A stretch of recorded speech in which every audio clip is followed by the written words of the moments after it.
Hello learners, welcome once again to commerce वाला भैया YouTube platform. Commerce वाला भैया यूट्यूब प्लेटफॉर्म में आपका फिर से एक बार स्वागत करता हूं। तो कैसे हैं आप सब? उम्मीद करते हैं आप सब अच्छे होंगे और आपकी पढ़ाई काफी अच्छे से चल रही होगी। तो आज की क्लास में हम लोग करेंगे क्या? तो पिछले क्लासेस में हम लोगों ने डिमांड पढ़ रखा था। डिमांड के बहुत सारी चीजों के बारे में हम लोग चर्चा कर रखे थे, जिसमें डिमांड क्या होता है, कैसे कोई चीज हमारा डिजायर होता है, डिजायर के बाद जब हम लोग उसमें कुछ पैसा पे करना, जब उस पर फिर हम पे करने के लिए रेडी हो जाते हैं तो फिर हमारा डिजायर डिमांड में कैसे कन्वर्ट हो जाता है, वो सब कुछ कल हम लोग बात किए थे। प्लस क्या क्या फैक्टर्स अफेक्ट करते हैं डिमांड को, उन सब चीजों के बारे में भी चर्चा किए थे और भी बहुत सारी चीजों के बारे में चर्चा किए थे। अगर आप उस वीडियो को नहीं देखे तो पहले उस वीडियो को जाके देखिए, उसके बाद फिर यहाँ पे पहुंचिए तो वो आपके लिए ज्यादा फ्रूटफुल साबित होगा। चलिए आज के सेशन का करते हैं शुरुआत। एक बार स्वागत करते हैं आपका कॉमर्स वाला भैया भाई NWB में। अगर चैनल में नए हैं तो अभी चैनल को सब्सक्राइब कर लीजिए, बेल आइकन को प्रेस कर लीजिए, उस उससे सारी की सारी नोटिफिकेशन आपको टाइम टू टाइम मिल जाया करेंगी। ठीक है, अगर आपने अभी तक हमारा टेलीग्राम चैनल कॉमर्स वाला भैया भाई NWB करके ज्वाइन नहीं करा है तो अभी ज्वाइन कर ले। उससे होगा क्या कि सारी नोट्स आपको वहां पे मिल जाया करेंगी। ठीक है, अगर कोई फर्दर क्वेरी रहती है तो आप हमें इस नंबर पे संपर्क कर सकते हैं व्हाट्सएप के जरिए। जैसा कि आप लोगों को पता है हम लोग डिमांड के चैप्टर को पढ़ रहे थे। ठीक है, डिमांड के चैप्टर में बहुत अच्छे से हम लोगों ने डिमांड को सीखा। उसके बाद फिर हम लोग देखे कि डिमांड अराइज कैसे होता है, डिजायर से वांट और डिजायर मिलकर के फिर क्या बन जाता है, डिमांड बन जाता है। ठीक है, उसके बाद इसमें कुछ फैक्टर अफेक्टिंग क्या फैक्टर अफेक्ट करते हैं डिमांड्स को, उन सब चीजों के बारे में भी चर्चा की है। आज हम लोग क्या करेंगे, आज हम लोग ये करेंगे कि हम लोग आगे बढ़ेंगे और डिमांड्स कितने तरह के होते हैं उन सब चीजों के बारे में पढ़ते हुए चलेंगे। जहां सबसे पहले आपको दिख रहा होगा इंडिविजुअल डिमांड, फिर उसके बाद है आपका मार्केट डिमांड, उसके बाद है आपका टाइप्स ऑफ डिमांड, जिससे क्वेश्चंस काफी देखे जाते हैं, MCQ में आते हैं, ठीक है, रिटर्न में भी आते हैं।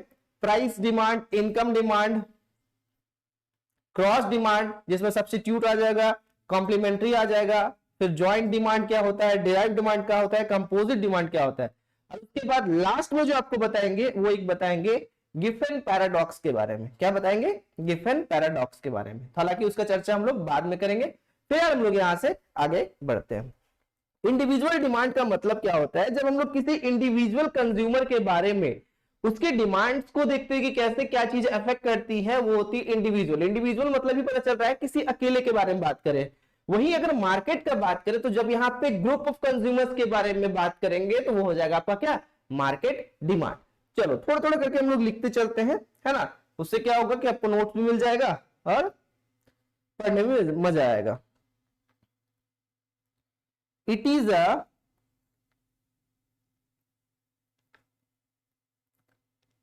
क्वांटिटी डिमांडेड, यहां दिख नहीं रहा है क्या, रुको, ठीक है। It is a quantity demanded of a commodity by an, ध्यान देना यहां पे, individual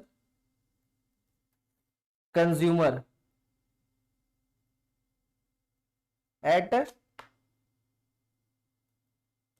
given price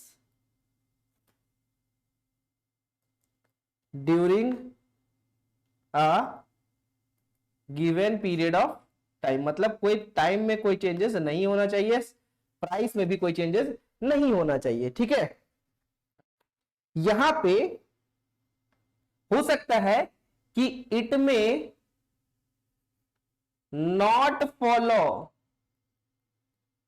law of demand, हो सकता है ये लॉ ऑफ डिमांड को फॉलो ना करे।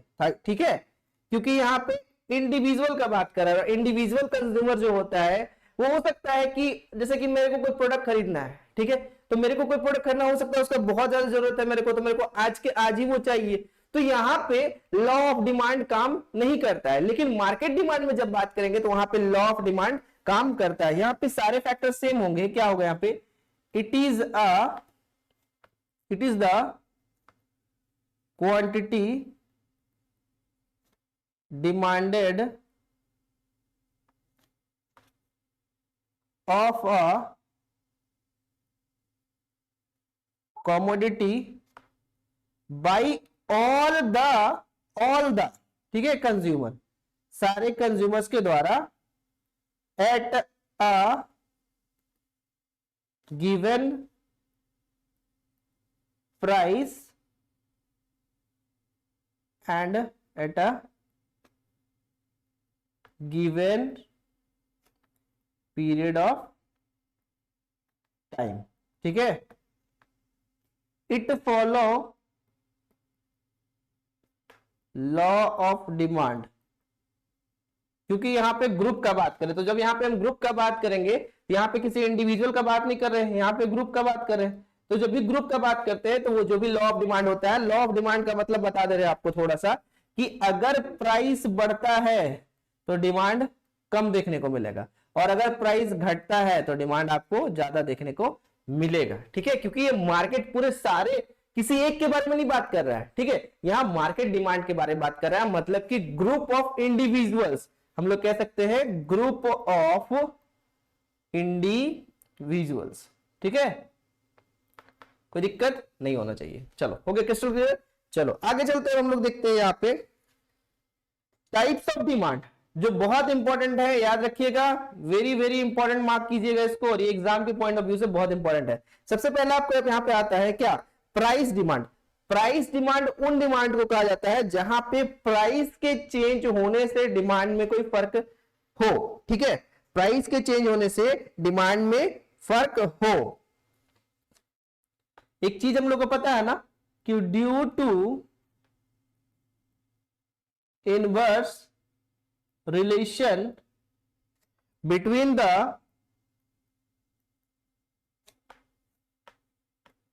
price and demand, जो स्लोप होता है, ये मैं करके दिखाऊंगा अभी, ऑफ प्राइस इज नेगेटिव, मतलब लेफ्ट टू राइट की ओर क्या करता है, फॉल करता है। देखो ध्यान से,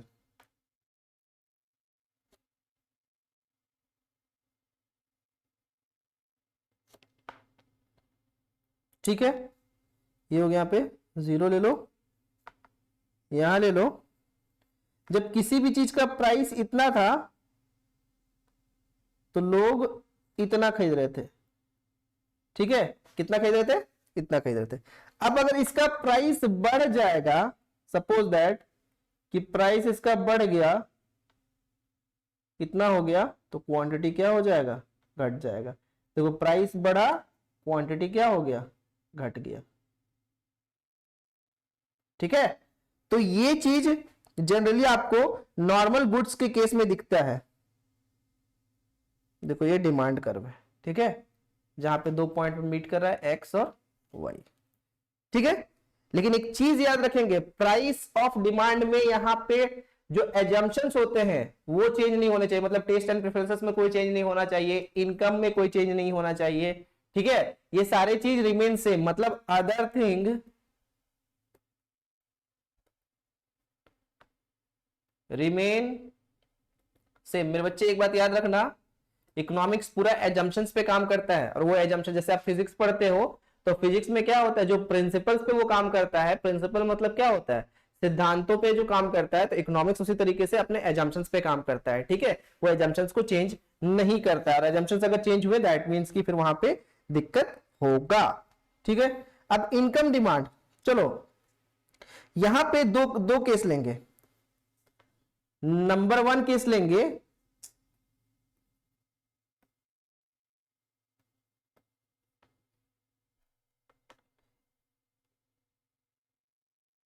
अंडर सुपीरियर और नॉर्मल गुड्स। देखो हालांकि इन सारी चीजों के बारे में आपको बताया गया है, नॉर्मल गुड्स वो गुड्स होते हैं जैसे कि जो हम लोग डेली लाइफ में यूज करते हैं, ठीक है, जिसके प्राइस चेंज होने से बहुत ज्यादा फर्क तो हम लोग नहीं करते। जैसे फॉर एग्जांपल आपको नॉर्मल गुड्स का हम दे रखे थे और इन्फीरियर गुड्स का, जैसे जब भी आप मार्केट कोई सब्जी खरीदने जाते हो, ठीक है, जैसे मार्केट का टाइमिंग है 4 बजे से लेकर के 8 बजे तक, तो जब आप 4 बजे कोई भी सब्जी खरीदने जाते हो दैट मीन्स कि 4 बजे आपको वो सब्जी महंगा मिलता है। क्यों? क्योंकि वो फ्रेश पेटी वहां से निकला हुआ होता है, तो वो सारे को हम लोग बोल सकते हैं नॉर्मल गुड्स, मतलब अच्छा चीज हम लोग लेकर के आते हैं, सुपीरियर गुड्स बोल सकते हैं। ठीक है, लेकिन जैसे जैसे शाम शाम होते जाता है, सूरज ढलते जाता है, वैसे वैसे क्या होता है, एक मिनट रुकेंगे।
चलिए हम लोग देखते हैं आगे, कहाँ देख रहे थे, तो सर हम लोग देख रहे थे नॉर्मल गुड्स के केस में। ठीक है, तो वो होता है नॉर्मल गुड्स, एक होता है इंफीरियर गुड्स, जो शाम में अगर आप बचा हुआ लेकर के आ रहे हो तो वो होगा इंफीरियर गुड्स, तो उसके बारे में भी चर्चा करेंगे।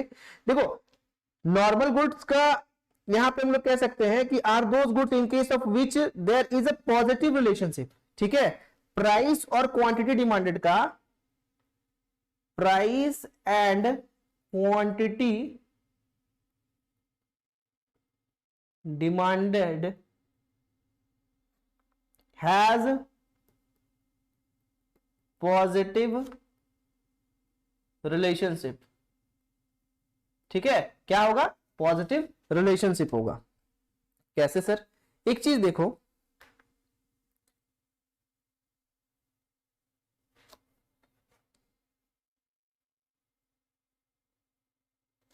मेन है आपका ग्राफ समझना, ग्राफ, बाकी चीज तो आप अपने बुक्स में भी पढ़ सकते हो।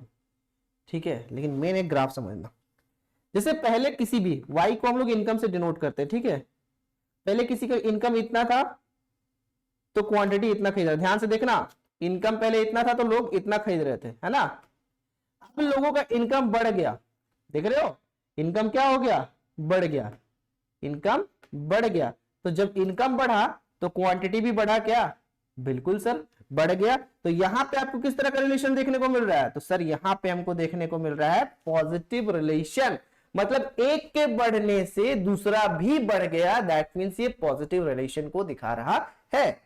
ठीक है, कोई दिक्कत नहीं सर। ये कहां से कहां गया, इट राइजेज फ्रॉम, देखो लेफ्ट से राइट की ओर जा रहा है, जी sir, it rises from left to right. ठीक है, कोई दिक्कत नहीं। नेक्स्ट बी नंबर, इसी का बी। ठीक है, अब यहां पे एक केस तो हम लोग लिए अंडर सुपीरियर गुड्स और नॉर्मल गुड्स, अब लेते हैं income demand in inferior goods. मेरे को एक बात बताना जल्दी से, इंफीरियर गुड्स क्या होता है, बता रहे हो क्या सर, बता तो रहे हैं लेकिन आप सुन नहीं पा रहे हैं, चलो ठीक है मैं ही बता देता हूं। इंफीरियर गुड्स मतलब वही जो शाम में जो बचा हुआ था उसे हम लोगों ने खरीद लिया, वो आ गया आपका क्या, इंफीरियर गुड्स आ गया। ठीक है, चलो देखोगे थोड़ा सा यहाँ पे इंफीरियर गुड्स में, अगर हम लोग बात करें इंफीरियर गुड्स के, अगर प्राइस में मान के चलो कि आपका इनकम बढ़ रहा है। ठीक है, अगर आपका इनकम बढ़ रहा है तो क्या आप खराब सब्जी खाना पसंद करोगे या फिर कोई खराब चीजों को खाना कंज्यूम करना पसंद करोगे, या अच्छे क्वालिटी वाली चीजों को कंज्यूम करना पसंद करोगे। तो सर जब हमारा इनकम बढ़ेगा तो हम लोग क्यों खराब चीजों को कंज्यूम करेंगे, हम लोग अच्छी चीजों को कंज्यूम करेंगे। देखना यहाँ पे आपको प्राइस एंड क्वांटिटी डिमांडेड क्या दिखेगा, उल्टा रिलेशन दिखेगा, price and quantity demanded has negative और इनवर्स रिलेशनशिप। ठीक है, कोई दिक्कत यहां तक? चलो देखो यहां पे ध्यान से, चलो इसको पिक्चर के द्वारा समझाने की कोशिश करते हैं, ठीक है। ये हो गया आपका, ठीक है, ये हो गया इनकम।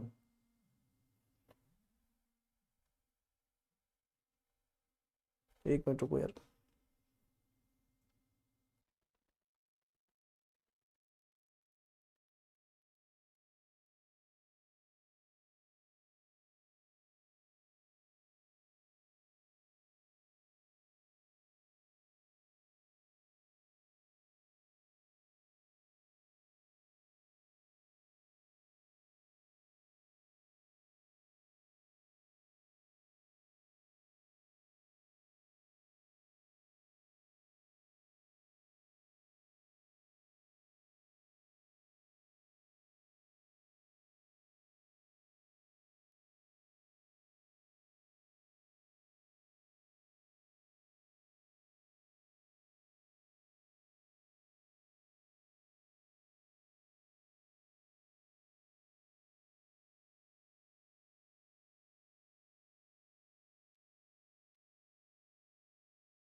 चलिए देखते हैं। देखो यहाँ पे, सॉरी थोड़ा ज्यादा ही डिस्टर्ब हूं मैं। इनकम और यहाँ पे ले लो आप क्वांटिटी डिमांड। देखो मेरे बच्चा, मेरा एक ही पर्पस होता है इकोनॉमिक्स में, कोई थ्योरी ना बताऊं, बस चाहता हूं कि आपको ग्राफ से समझाऊं, ठीक है। एक चीज समझ लेना, मेरे को एक मैम ने पढ़ाया था मेरे स्कूल में, ठीक है। वो मेरे को पता है, मेरे को सबसे ज्यादा कम मार्क्स इकोनॉमिक्स में ही आया था, सबसे कम मार्क्स इकोनॉमिक्स में आया था। लेकिन किन्हीं को उम्मीद नहीं था कि मेरा मार्क्स कम इकोनॉमिक्स में आएगा, ठीक है। तो एक चीज यहाँ पे बाद में रीचेक करवाया था तो मार्क्स बढ़ा था, ऐसा नहीं है कि नहीं बढ़ा था, ठीक है। आपका दिल रखने के लिए मैं ये बात बताता हूं, आप समझना थोड़ा, आप अंडर एस्टिमेट मत करना। तो इकोनॉमिक्स में हुआ क्या था कि इकोनॉमिक्स एक ऐसा सब्जेक्ट है जहां पे आपके कॉन्सेप्ट्स बहुत मैटर करते हैं। हालांकि हर सब्जेक्ट में कॉन्सेप्ट मैटर करता है, लेकिन इकोनॉमिक्स में जो ग्राफ जो बच्चा सीख गया उसको कोई नहीं रोक सकता है, जो ग्राफ सीख गया उसको कोई नहीं रोक सकता है। दैट मीन्स कि graph is a very very very important. आने वाले टाइम पे आप मतलब कहीं पे भी किसी भी डेटा को आप देख लो, आप इवन शेयर मार्केट के ही डेटा को देख लो, आपको दिखेगा कुछ इस तरीके से उठा हुआ। अरे भाई इकोनॉमिक्स बस इतना ही नहीं है, इकोनॉमिक्स में स्टैट्स है, पूरा का पूरा स्टैट्स है। और जो कॉमर्स के बच्चे होते हैं, आर्ट्स के बच्चे होते हैं, साइंस के बच्चों का तो स्टैट्स अच्छा होता है क्योंकि उनका मैथ्स अच्छा होता है। लेकिन हम लोग डरते हैं कि इकोनॉमिक्स मैथ्स से, क्या बिल्कुल नहीं है, मैथ्स नहीं है, स्टैट्स है। स्टैटिस्टिक्स और मैथ्स में बहुत डिफरेंस है, ठीक है। तो ये ध्यान से पढ़ो और ये चीज समझो। देखो यहां पे हम लोग इंफीरियर गुड्स के बारे में बात कर रहे हैं, तो हम लोग बोले सर नेगेटिव रिलेशन होगा, उल्टा रिलेशन होगा, कैसे? तो जब किसी का इनकम मान के चलो सपोज दैट कि इतना था, ठीक है, तो इतना वो परचेज कर रहा था, इनकम इतना था तो परचेज इतना कर रहा था। एक चीज समझना ध्यान से कि यहां पे हम लोग बात कर रहे हैं इंफीरियर गुड्स। इंफीरियर गुड्स मतलब वो गुड्स जो खराब गुड्स होते हैं, ठीक है। लेकिन अब मेरा इनकम बढ़ गया, मेरे को एक बात बताओ, जब मेरा इनकम बढ़ गया तो मैं अच्छे गुड्स का कंजम्पशन करूंगा ना, खराब गुड्स का कंजम्पशन क्यों करूंगा? तो मेरा देखो यहाँ पे इनकम बढ़ा, जी सर, तो मेरा यहाँ पे कंजम्पशन इसके प्रति घटा, जी सर। अब मैं कौन से गुड में शिफ्ट होऊंगा? तो सर मैं सुपीरियर गुड्स का ज्यादा से ज्यादा इस्तेमाल करूंगा। क्यों? क्योंकि मेरा इनकम कहीं ना कहीं अब अलाउ कर रहा है कि मैं 7 बजे या 8 बजे की जगह पे मार्केट में लास्ट में जो बचा कुचा सब्जी ना उठा करके 4 बजे में जा करके वो सब्जी ले लूं, ठीक है। हालांकि हर किसी का मजबूरी अलग अलग होता है, यहाँ पे मजाक उड़ाने का कोई पर्पस नहीं है, बस यहाँ समझाना चाह रहे हैं, ठीक है। तो ये हो गया आपका इनकम डिमांड के अंदर 2 केस, ठीक है। अब चलो हम लोग आते हैं क्रॉस डिमांड। किस पे आएंगे?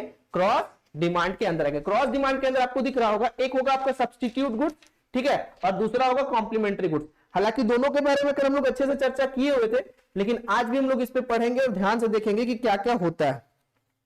देखो सब्स्टिट्यूट गुड्स मतलब वो गुड्स जिसमें एक गुड्स के प्राइस के चेंज होने से दूसरे में इफेक्ट देखने को क्या मिलता है। अगर मान के चलो कॉफी और टी, ठीक है, 2 एग्जांपल ले लो।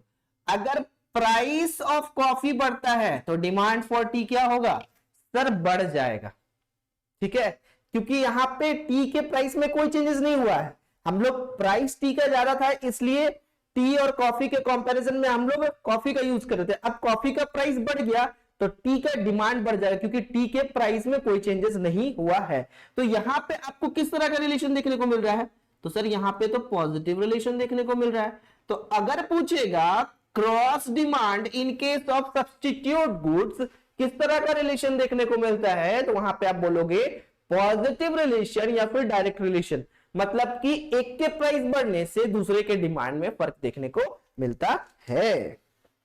एक ग्राफ इसमें भी समझेंगे।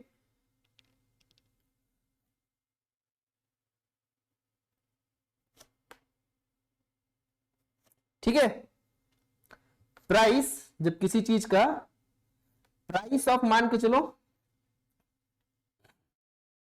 कॉफी इतना था, ठीक है, तो लोग कंज्यूम इतना कर रहे थे, है ना। अब ध्यान दोगे,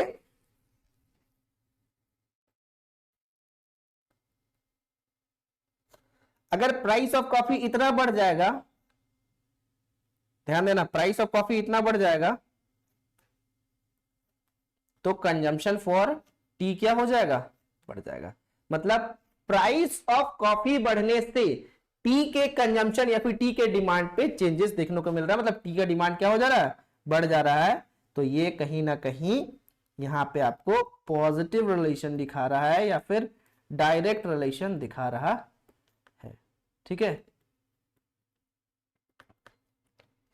अगर सब्स्टिट्यूट के बारे में बात करें तो याद रखना उसके जगह पे, कॉम्प्लीमेंट्री के बारे में बात करेगा तो उसके साथ में एग्जाम्पल, अगर फॉर एग्जाम्पल ले लो कॉम्प्लीमेंट्री गुड्स के एग्जाम्पल में, कि अगर सर मेरे को, कल हम लोग एक एग्जाम्पल लिए थे, आई थिंक कार और पेट्रोल का एग्जाम्पल लिए थे ना, यहां पे कार और पेट्रोल, चलो आज फिर वही ले लेते हैं, कार और पेट्रोल। ठीक है, तो एक चीज समझो, पहले ग्राफ से देखो, ठीक है, ग्राफ देखो पहले इसमें भी।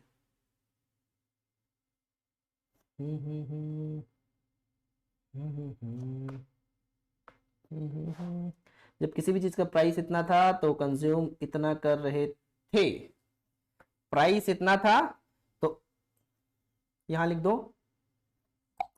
एक मिनट रुक जाओ,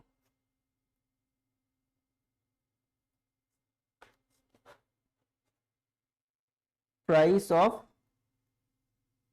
पेट्रोल, यहां लिख दो डिमांड फॉर कार। ठीक है, देखो पेट्रोल के प्राइस जब इतना थे तो कार लोग इतना यूज कर रहे थे। ठीक है, पेट्रोल का प्राइस बढ़ा तो कार का कंजम्पशन या फिर डिमांड घट गया। पेट्रोल के प्राइस बढ़ने से कार का डिमांड क्या हो गया? घट गया। तो देखो यहां पे आपको किस तरह का रिलेशन देखने को मिल रहा है? तो सर यहां पे जो रिलेशन देखने को मिल रहा है वो नेगेटिव रिलेशन देखने को मिल रहा है। क्या देखने को मिल रहा है? नेगेटिव रिलेशन देखने को मिल रहा है। ठीक है, कोई दिक्कत नहीं। चलो अब छोटे छोटे कॉन्सेप्ट है, उसको ध्यान से देखोगे। ज्वाइंट डिमांड का मतलब कह सकते हैं उसके बिना वो चीज यूज नहीं हो सकता। For example bread and butter, ठीक है, bread and butter, joint demand appears to be a complementary goods, ये भी कॉम्प्लीमेंट्री गुड्स के ही अंदर आता है, कॉम्प्लीमेंट्री गुड्स की ही तरह कह सकते हैं ये भी आता है, क्योंकि अगर ब्रेड का प्राइस बढ़ेगा तो बटर का कंजम्पशन कम करेंगे, दैट मींस बटर का डिमांड कम हो जाएगा, क्योंकि दोनों को हम लोग एक साथ यूज करते हैं, अलग अलग यूज नहीं करते हैं। उसके बाद आता है डिराइव डिमांड। डिराइव डिमांड का मतलब होता है कि जब भी आप घर बनाने वाले हो तो घर बनाने के लिए आपको क्या चाहिए होता है? रॉ मटेरियल चाहिए होता है। रॉ मटेरियल्स में जैसे क्या क्या चाहिए होता है? सरिया चाहिए होता है, ईटा चाहिए होता है, बालू चाहिए होता है, सीमेंट चाहिए होता है। तो इन सारे चीजों के साथ आप एक चीज और खरीदोगे, क्या? लेबर का, लेबर भी खरीदोगे नहीं, मतलब लेबर को आप हायर करोगे। तो ये डिमांड क्या होता है? रॉ मटेरियल्स के खरीदने की वजह से आपको लेबर को भी हायर करना पड़ रहा है, दैट इज डिराइव्ड डिमांड। मतलब कि एक के वजह से दूसरा डिमांड अल्टीमेटली अराइज हो जा रहा है, that is derived demand. Next होता है आपका कंपोजिट डिमांड। कंपोजिट डिमांड मतलब एक साथ बहुत ज्यादा यूजेस, मेनी यूजेस, एक चीजों का मेनी यूजेस। ठीक है, एक बात बताना, मिल्क का एग्जांपल ले लो। देखो जब भी मिल्क का प्राइस कम होता है, अगर मिल्क का प्राइस कम होता है तो इसका डिमांड बढ़ जाता है। कैसे सर? इसका टी बनाते हैं, कॉफी बनाते हैं, मिल्क मेड बनाते हैं, कर्ड बनाते हैं। मेड का स्पेलिंग सही है? चलो ठीक है, देख लेना। कर्ड बनाते हैं, ठीक है, और क्या क्या बनाते हैं, कस्टर्ड बनाते हैं, स्वीट्स बनाते हैं, खीर बनाते हैं, और क्या बहुत सारी चीजों को बनाते हैं। ठीक है, इतने सारी चीजों को, बहुत सारा चीज हो गया।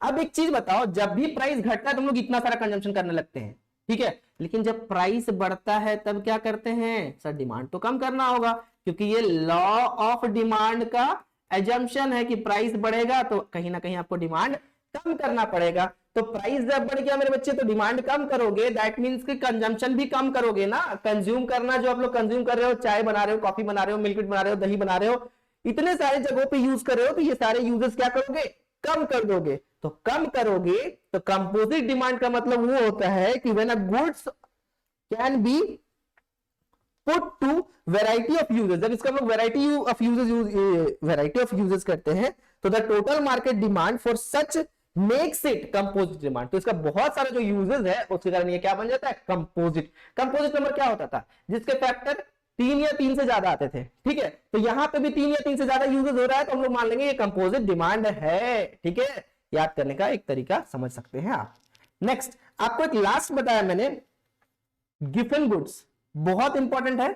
ठीक है, बुक्स में भी आपको दिखा होगा, गिवन गुड्स, जिसको किन्होंने दिया था, सर गिफेन पैराडॉक्स ने दिया था। किन्होंने दिया था, सर गिफेन पैराडॉक्स ने दिया था। ठीक है, मैं लिख दे रहा हूं, इसको हम लोग कहते हैं गिफेन पैराडॉक्स, क्योंकि ये उन्हीं के द्वारा दिया गया हो। देखो अंग्रेजों का सबसे बड़ा पता है दोस्त क्या था, कि इसमें कोई इसका मीनिंग नहीं है, ठीक है, लेकिन अंग्रेजों को अपना नाम डालना था हर जगह पे। ठीक है, तो उसके कारण ये नाम पड़ा गिफेन पैराडॉक्स, क्योंकि उन्होंने ये दिया था। ठीक है, इसमें क्या होता है, इंफीरियर क्वालिटी के बाद एक जो खराब क्वालिटी वाला आता है, जैसे कि मैं बताया नॉर्मल गुड्स, रुक जाओ ये चीज समझना आपके लिए जरूरी है। जैसे ये हो गया आपका नॉर्मल गुड्स, ठीक है, थोड़ा लेट से जा रहे थे आप मार्केट में तो आपको मिल रहा था इंफीरियर गुड्स, थोड़ा सा बचा खुचा माल। अब जब सड़ा हुआ चीज को लेकर के आ रहे हो या खरीद रहे हो या कंज्यूम कर रहे हो, वो हो जाएगा आपका गिफेन गुड्स, जिसको हम लोग बोलेंगे मोस्ट, अरे यार, इंफीरियर। ठीक है, तो ये होता है आपका एक एक स्टेप करके नीचे आते जाएगा। क्या करेगा, एक एक स्टेप करके नीचे आते जाएगा, पहले ये फिर आपका ये। ठीक है, तो ये होता है गिफेन गुड्स। तो लॉ ऑफ डिमांड यहां पे नहीं लगता है, law of demand not applicable. ठीक है, यहां पे लॉ ऑफ डिमांड एप्लीकेबल नहीं होता है, ये एक्सेप्शन का पार्ट है जो कि आज की क्लास में आपको नहीं पढ़ाऊंगा मैं। हालांकि एक्सेप्शन का मैं स्लाइड डाल दिया था, लेकिन एक्सेप्शन को आज मैं नहीं पढ़ाऊंगा, ये मैं पढ़ाऊंगा लास्ट सेशन में। ठीक है, तो आज के इस क्लास में बच्चे आपके लिए इतना ही। ठीक है, मिलते हैं हम लोग अगले सेशन में। हो सकता बहुत कोशिश किया बहुत अच्छे से आपको बताने का, मे भी आपको सब कुछ समझ में आया होगा। तो मिलते हैं हम लोग अगले सेशन में, तब तक के लिए पढ़ते रहिए अच्छे से, और वीडियोस पसंद आ रही है तो लाइक करें, शेयर करें ज्यादा से ज्यादा लोगों को, ताकि लोगों को फ्री ऑफ कॉस्ट जो भी कंटेंट है वो मिल पाए। अब कल के क्लासेस में हम लोग क्या पढ़ेंगे सर, हम लोग पढ़ेंगे अकाउंट्स पढ़ेंगे 2 दिन, उसके बाद फिर बीएसटी आपकी क्लासेस चलेगी। चलिए फिर मिलते हैं हम लोग अगले सेशन में, तब तक के लिए bye bye, take care, good night.